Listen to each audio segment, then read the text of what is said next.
मेरे दोस्त, मेरे भाई, अपनी ज़िंदगी के बारे में सोच के देखो कि क्या यही वो ज़िंदगी थी जो हम मतलब जीना चाहते थे। पैसे की कमी है, घर में बीमारियां हैं और कुंठा और परेशानी की ज़िंदगियां हैं। बाहर सब चीज़ें दिख नहीं रही हैं कि दिक्कतें हैं, परेशानियां हैं। लेकिन वो दिक्कतें परेशानियां तब भी फिर भी हमारे और तुम्हारे अंदर कहाँ से ये आ रही हैं? ये सब चीज़ें बाहर से सब चीज़ें आ रही हैं। जितनी भी हमारे अंदर की जो गंदगियाँ और परेशानियाँ आज के टाइम में हम लोग के साथ में हो रही हैं, ये सारी चीज़ें बाहर से आ रही हैं। ये सब चीज़ें दिखाई जा रही हैं। जब छोटे बच्चे जब पैदा होते हैं तो कुछ सालों तक देखो कितना खुश रहते हैं, हर चीज़ के बारे में जानना ये क्या है। लेकिन वही बच्चे जो है कि वही हम भी तो कुछ साल पहले बच्चे ही थे ना। वही आज के टाइम में लगता है कि क्या ज़िंदगी परेशानियाँ और गरीबी, भुखमरी और बेरोज़गारी और पैसे के बिना एक स्टेप भी आगे बढ़ पाना इतना मुश्किल हुआ जा रहा है। क्यों? क्योंकि ये जो पूरा जो स्ट्रक्चर जो ये बना के हमारे और जनता के ऊपर और लोगों के ऊपर, जो आने वाली नई पीढ़ियां हैं उनके ऊपर कंपनी के माध्यम से ये सब चीज़ें सोच समझ के इस तरीके से की गई हैं कि आदमी को जाल में फंसा भी रहे और कंफ्यूज भी रहे कि ये जाल बनाया किसने है ना।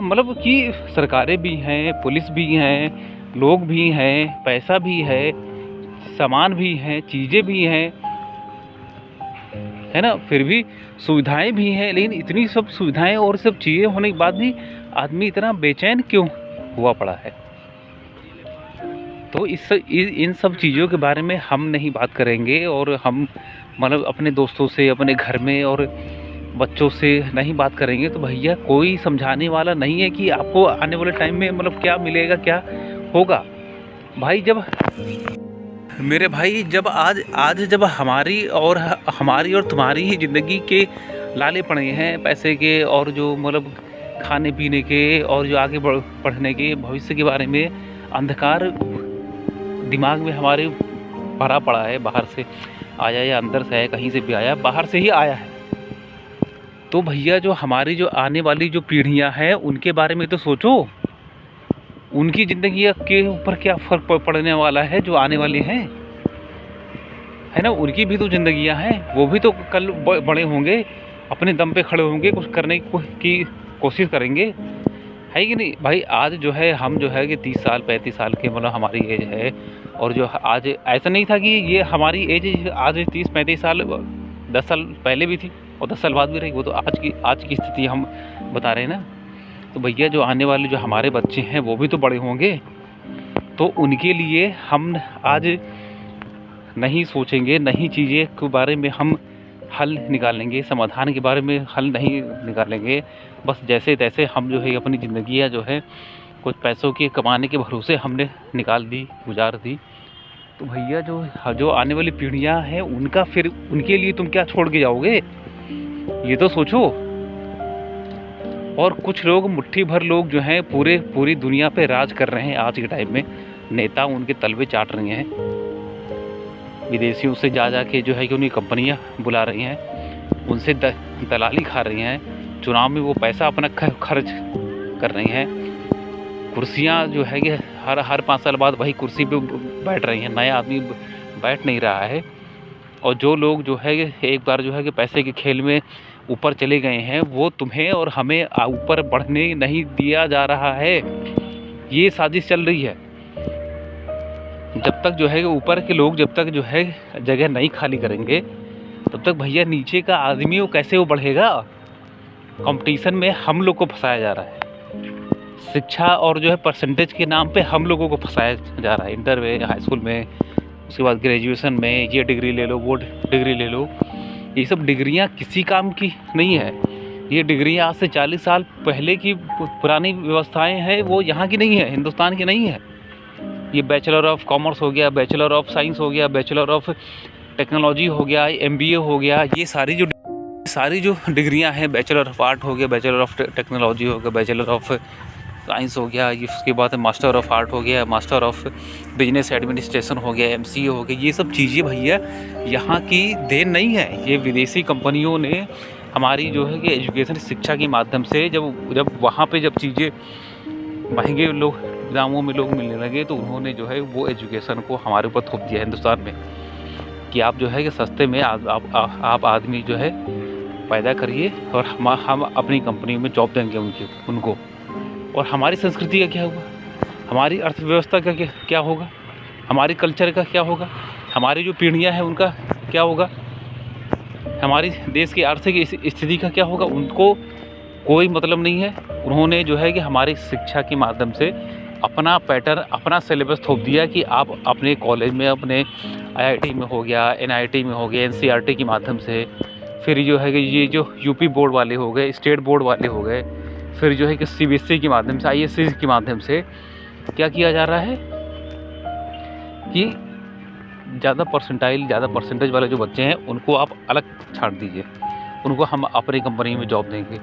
बाकी लोगों का क्या होगा, उन्हीं के भरोसे देश थोड़ी चल रहा है। और भी तो लोग हैं, लाखों लोग हैं, अरबों लोग हैं हिंदुस्तान में, है कि नहीं। तो इस तरीके के माध्यम से जो है कि ज़िंदगी को कंट्रोल किया जा रहा है कि कुछ लोगों को ऊपर उठाओ, उन लोगों की वाहवाही गाओ पूरी लोगों के सामने, और जो नए जो लोग हैं, जो मासूम जो बच्चे हैं ये हाई स्कूल इंटर में हैं, उनको सपने में फंसाओ। यही चीज़ें घूम के हो रही हैं। आज हम फंसे, फिर कल को जो है कि हमारे जो बच्चे बड़े हुए हो जाएंगे वो फंसेंगे, वो सबको ये सब पूरा लूप बना हुआ है, एक मशीनी प्रोसेस बना हुआ है, समझ रहे हो ना। ये खेल को हम नहीं समझेंगे, हमें बस ये मान के चलो डिग्री हमें मिल जाए बस। हम जो है विदेशी कंपनियों के माध्यम से हमारा शोषण हो रहा है। तुम इस चीज़ को मानो चाहे ना मानो, तुम्हें अगर जैसे तैसी ज़िंदगी गुजारनी है, तुम्हें समस्याओं के बारे में नहीं सुनना है, नहीं समझना है। आज के टाइम में जो 30 साल 35 साल के जो लोग हैं, अगर वो जो है अगर अपने आप को मतलब जो है कहीं अगर फंसा हुआ महसूस कर रहे हैं, तो भैया उस चीज़ के बारे में सवाल करो। तुम सवाल नहीं करोगे तो कल यही चीज़ें जो हैं तुम्हारे बच्चों के साथ में होंगी। आज जो है कि तुम सवाल नहीं कर रहे हो, तुम जो है कि जैसे तैसे जो है कि तुम जो है असली जो समस्याएं से हट के तुम जो है बस कुछ रुपए की चंद गुलामी करने के लिए तुम तैयार हो, और उसमें तुम फंस रहे हो। और फिर जो है तो समस्याएं वहीं की वहीं छोड़ दी तुमने, कल तुम्हारे बच्चे इसी में फंसेंगे। तुम इस चीज़ को मानो चाहे ना मानो, तुम्हारे बच्चे भी आने वाले टाइम में फंसेंगे इसमें। क्योंकि ये जो जाल जो है विदेशी कंपनियों का, विदेशी कंट्री के जो लोग हैं, ये तुम्हारा वर्ल्ड बैंक हो गया, IMF हो गया, और ये हो गया, और बड़ी बड़ी जो बैंकें हो गई बाहर की, वहाँ नेता लोग क्यों जाते हैं? क्योंकि वहाँ से उनको पैसा मिलता है कि आप जो है पैसे लेकर अपना देश में ग्रोथ करिए। ये देश में ग्रोथ करने का सिर्फ एक दिखावा है, ये भ्रम है। वो अपनी कंपनियों भाई चुनाव प्रचार में मतलब पूरा देश भिखारी हुआ पड़ा है, और चुनाव प्रचार में इतना फंड तुम्हारे पास कहाँ से आता है, ये बताओ। उसके बारे में किसी ने पूछा? पार्टी फंड के नाम पे ये जो पैसा जो आ रहा है, ये कहाँ से आ रहा है? मतलब नौकरियाँ तुम नहीं दे पा रहे हो, नौकरियाँ तुम नहीं बांट पा रहे हो, और पार्टी के नाम पे तुमको लाखों रुपए जो है कि अकाउंट में गिर रहे हैं। हज़ारों झंडे, हज़ारों पोस्टर, स्टिकर जो ये सब जो छप रहे हैं, बन रहे हैं, कहाँ से छप रहे हैं, बन रहे हैं, है कि नहीं? कौन सवाल करेगा इस पर? ये सब छोटी छोटी चीज़ें ही हैं, लेकिन इस पर इतना बड़ा खर्चा होता है। कोई हिसाब किताब है? किसी ने पूछा? नहीं पूछा। बस वही जो है कि 10,000, 15,000, 20,000 की नौकरी मिल जाए, गुलामी करने को मिल जाए, उसी में जो है एक आदमी जी रहा है, मर रहा है, उसी में बच्चों को भी पाल रहा है, उसी में शादी, उसी में ब्याह, उसी में जो बच्चा, उसके बाद खर्चे, बीमारी, सब उसी में कर रहा है। भैया तुम नहीं मरोगे, तुम्हारे बच्चे नहीं मरेंगे भूखे, और तुम्हारी बीवियाँ, तुम्हारे बाल बच्चे बीमारी से नहीं मरेंगे, तो किसके मरेंगे? इस चीज़ के बारे में हम सवाल नहीं करेंगे, तुम सवाल नहीं करोगे, तो भैया कोई नहीं कहने वाला कि तुमको क्या तुम्हारे लिए सही है, क्या तुम्हारे लिए गलत है। सवाल करो, सवाल को समझो, ये जो पूरा मॉनेटरी सिस्टम जो बना हुआ है, ये जो पैसे का सिस्टम बना हुआ है, ये बैंकों का जो सिस्टम बना हुआ है, ये जो पूरी जो सरकार का जो ये पूरा सिस्टम बना हुआ है, ये पार्टियां के लोग चुन के क्यों जाते हैं, है ना। कभी जो है कि कभी कांग्रेस पहुंच गई, कभी भाजपा वाले पहुंच गए, कभी कोई और पार्टी के लोग पहुंच गए ऊपर। ये पार्टियां के लोग क्यों चुन के जा रहे हैं, अलग से क्यों कोई प्रधानमंत्री क्यों नहीं बन रहा है। ये एक व्यवस्था बनी हुई है जिसमें लोग सिर्फ कुर्सियों पे बैठ रहे हैं, समझ रहे हो ना। ये पूरा सिस्टम बाहर से कंट्रोल हो रहा है मेरे भाई, समझो इस खेल को। अपने शरीर को चूमो, अपने शरीर से प्यार करो, क्योंकि इतनी हताशा भरी ज़िंदगी और इतनी बीमारियां और इतने कंपनियों और सरकार के अत्याचार के बाद भी जो तुम अपने शरीर में आज के टाइम में ज़िंदा हो, बहुत बड़ी बात है मेरे भाई।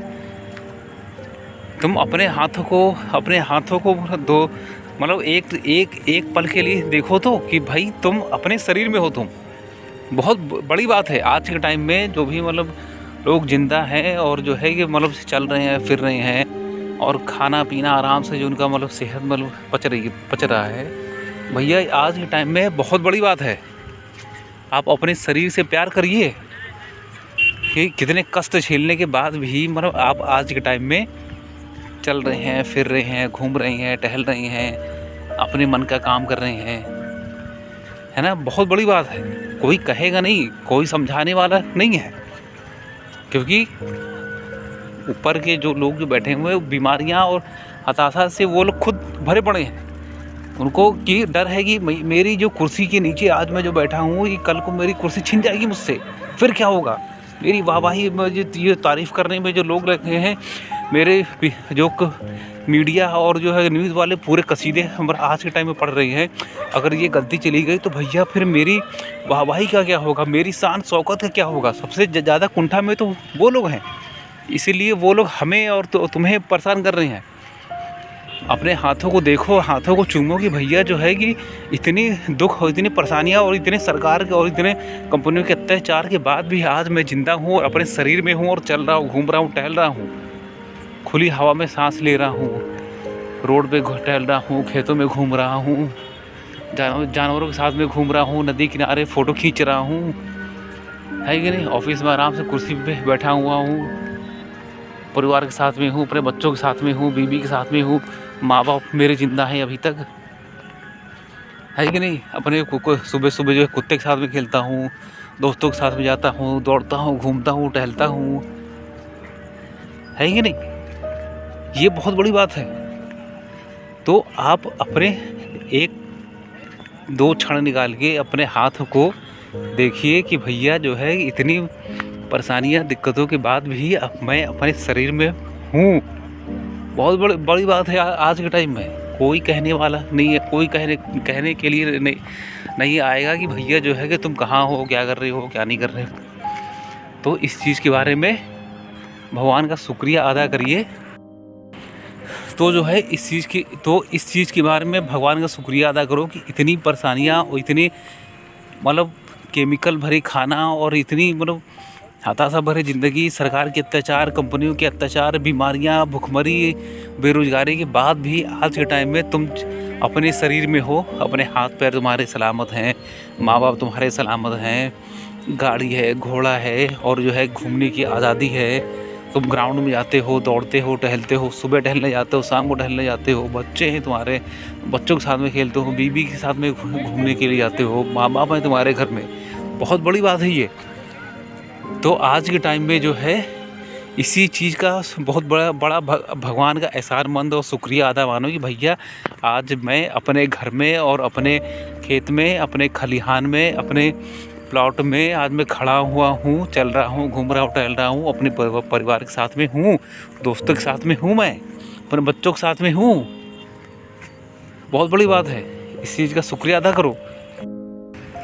एक आदमी अपना गांव छोड़कर दूसरे गांव में रहने के लिए गया, तो कई सारे गांव मिले रास्ते में। तो एक गांव के बाहर एक मंदिर था, वहाँ पे एक बूढ़े आदमी बैठे हुए थे। तो उस जो आदमी कोई गांव में बसने के लिए जगह ढूंढ रहा था, तो वो जब पहुंचा वहाँ पे तो उसने उन बूढ़े बुजुर्ग आदमी से पूछा कि बताइए कि इस गांव के लोग कैसे हैं, मुझे जगह चाहिए रहने के लिए, मैं अपने गांव छोड़ के आया हूँ, यहाँ पे कोई अच्छा सा गांव ढूंढ रहा हूँ जहाँ अच्छे लोग हो, वहाँ उनके साथ में रहने के लिए मैं आया हूँ। तो वो बुजुर्ग आदमी ने पूछा कि पहले मेरे एक सवाल का जवाब दो कि जिस गांव से तुम यहाँ पे आ रहे हो, जिस अपने गांव छोड़ के तुम यहाँ पे आ रहे हो रहने के लिए, पहले तो मुझे ये बताओ कि वो गांव, उस गांव के लोग कैसे थे। तो वो बहुत मतलब गुस्से में आ गया और मतलब उल्टा परेशानी में होकर बोलने लगा कि अरे उस गांव के लोग बहुत दुष्ट थे, पाखंडी थे, धोखेबाज लोग थे, चोर थे, लुटेरे थे, किसी का भी सामान उठा ले आते थे, परेशान करते थे, धोखा देते थे, झूठ बोलते थे। तो फिर बुढ़ऊ ने फिर कहा कि इस गांव के लोग उस गांव के लोगों से भी ज़्यादा बुरे हैं, चोर हैं, पुचक्के हैं, लुटेरे हैं, दुष्ट हैं, गुंडे हैं यहाँ के लोग। ये गांव तुम्हारे रहने लायक नहीं है। ये गांव से तुम बिना गांव में जाए तुम यहीं से वापस अपने कदम ले जाओ। ये गांव तुम्हारे रहने लायक नहीं है। जिस गांव छोड़ के आए हो उससे ज़्यादा गंदे और उससे भी ज़्यादा जो है उद्दंड लोग इस गांव में रहते हैं। चला गया वापस वो। फिर क्या हुआ कि कुछ दिन बाद फिर जो है एक आदमी और घूमता घामता आया कि भैया कि जो है हमें भी रहने के लिए गांव चाहिए, हम भी अपने गांव छोड़ के आएंगे। तो फिर वही सवाल, वो जो बुढ़ऊ जो बैठे थे, बुढ़ऊ ने भी वही सवाल फिर पूछा उससे कि पहले तो ये बताओ कि जिस गांव को छोड़ के तुम यहाँ पे आ रहे हो बसने के लिए, पहले ये बताओ कि जिस गांव को छोड़ के तुम आए हो वो गांव कैसा था। तो बताया था घर उस गांव के लोग तो बहुत अच्छे लोग थे, एक दूसरे की मदद करते थे। कोई भी दिक्कतें परेशानियाँ हुई थी या फिर कभी भी किसी वजह से मेरे घर में खाने की दिक्कतें हुई, बच्चों की इलाज के लिए पैसे नहीं थे मेरे पास, वहाँ का हर आदमी जो है एक दूसरे की हमारी और आपस में सहमति और एक दूसरे की हेल्प करते थे। इस टाइप के लोग थे वहाँ पे। मुझे बहुत अफसोस है कि मुझे मजबूरी में वहाँ से छोड़ के आना पड़ रहा है। कुछ आर्थिक रूप से कमियाँ हैं, कुछ दिक्कतें हो गई, इसलिए मुझे छोड़ के आना है। तो बुढ़ऊ ने कहा कि तुम्हारे इस गांव में स्वागत है, कि यहाँ पे उससे भी अच्छे लोग यहाँ पे हैं। जहाँ से तुम यहाँ पे आ रहे हो वहाँ से कई गुना ज़्यादा अच्छे लोग तुमको यहाँ मिलेंगे। स्वागत है तुम्हारा। उनको गले से लगाया, अपने गाँव में लेकर गया और बिछाया। तो क्या होता है इस कहानी से क्या पता चलता है कि भैया जो है कि जैसे जो है कि हमारी जो है मन की स्थिति होगी, वैसे ही हमारे आसपास की पूरी दुनिया बनती चली जाएगी। तो आज के टाइम में क्या किया जा रहा है सरकार के माध्यम से, फिर शिक्षा के माध्यम से, टीवी के माध्यम से, फिर जो है न्यूज़ के माध्यम से, क्या किया हमारा जो मन जो है, मन को भटकाया जा रहा है, भरमाया जा रहा है ना। तो क्यों? क्योंकि आप जो है कि सवाल न करिए, सोचने समझने की जो क्षमता जो है, आप जो सवाल करने की, जो आपके अंदर जानने की, समझने की और जो परेशानियों से लड़ने की, जूझने की जो आपके अंदर जो इच्छा है, जो मन मजबूर जो है वो ना हो, कमज़ोर मन आपका कमज़ोर रहे। मन कमज़ोर होगा तो फिर आप भटकते रहेंगे, कभी यहाँ कभी वहाँ, ये वो जो भी आपको सामने दिखेगा वो आपको इच्छा होगी चलो छोड़ दो, कुछ और करते हैं, ये मेरे लायक नहीं है, मैं नहीं कर पाऊँगा। तो क्या किया जा रहा है कि आदमी के मन को कमज़ोर किया जा रहा है कि जो सत्ता में लोग जो बैठे हैं वही कुछ करेंगे आपके लिए, विदेशी कंपनियां हैं वही जॉब देंगी आपको। तो ये सब सोची समझी गई साजिशों के तहत हमारे बच्चों को और हमारे और माँ बाप को ब्रेन वॉश किया जा रहा है ताकि आप सवाल न करिए।